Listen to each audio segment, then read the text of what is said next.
Yo, Kamen Rider entre en scène et nous nous retrouvons pour parler du nouvel épisode de Machine Souzoden Wataru, créateur Machine Wataru.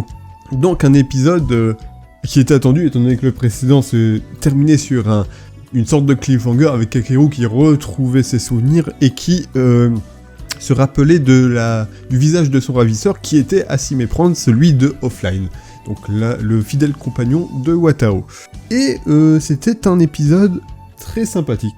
En vrai, là pour le moment, à chaque fois ça se concentre un peu sur Offline, c'est plutôt cool, hein, ces épisodes. Ça reste un peu. Bon, comme dit, c'est un épisode surtout axé sur développement de personnages, explorer un peu la relation Offline et le reste de ses compagnons. Donc, même quand il y a de l'action à la fin, ça reste assez minime, hein. Il y a 2-3 passes d'armes et après on fait vite l'attaque ultime qui est à nouveau l'attaque combinée de Wataru, enfin de Ryujinmaru et de Fujimaru qui est plutôt cool, hein.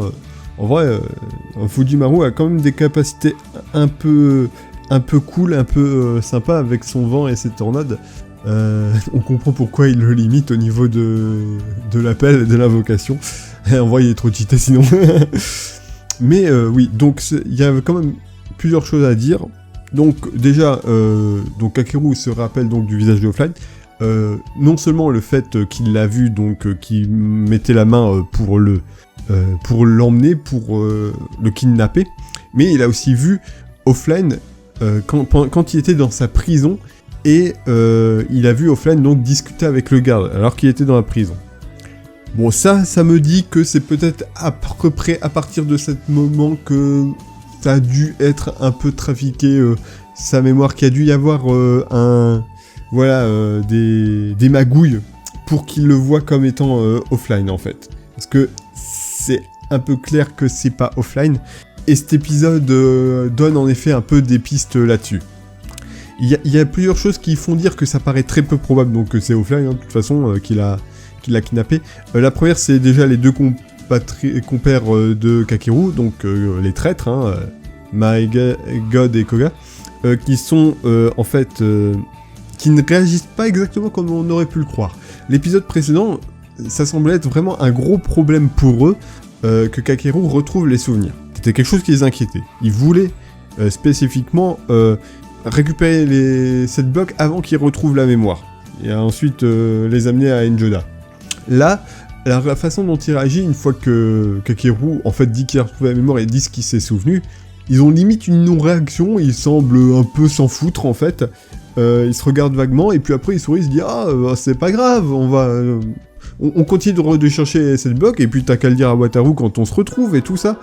Donc après qu'il ait déjà dit une fois à Wataru, donc il dit ouais non c'est pas grave, t'en fais pas. On passe. Donc le fait qu'il y ait vraiment un changement radical de comment il gère la nouvelle, en fait, à mon avis c'est pas ça qui craignait qu'il se souvienne. Donc à tous les coups sa mémoire est fautive. En effet, a été traficoté. Et donc du coup, ils vont juste avec le rythme, ils s'en fichent. C'est pas grave. Ou alors c'est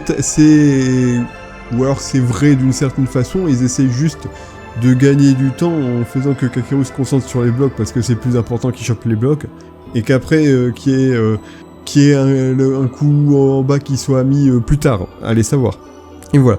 Donc l'épisode, cette fois-ci, comme d'hab...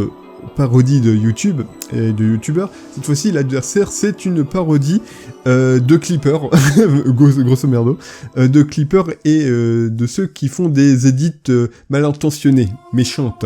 Voilà, hein, entre autres, beaucoup de youtubeurs ont souffert de ça, hein, les clippers qui clippent hors contexte, ou qui rajoutent un faux contexte, ou qui font des edits malveillantes. Là, c'est complètement basé là-dessus, vu que les antagonistes font complètement ça avec plusieurs moments d'épisodes précédents qui incluent Offline, hein, donc on le voit entre autres quand il se foire en fait, il montre en vrai que ils éditent de façon à ce que ça donne l'impression que c'était volontaire, qu'il a fait exprès de rater pour que la situation soit empire en fait, pour faire empirer la situation. Et donc il recontextualise différents moments de lose dans de Offline dans les épisodes précédents.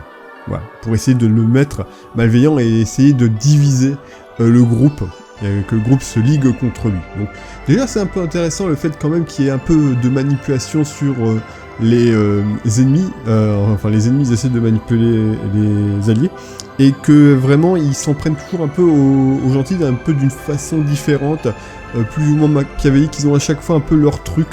Donc c'est pas juste ils foncent et ils essaient de péter la gueule. En général, péter la gueule, c'est ce qu'ils font en dernier, quoi.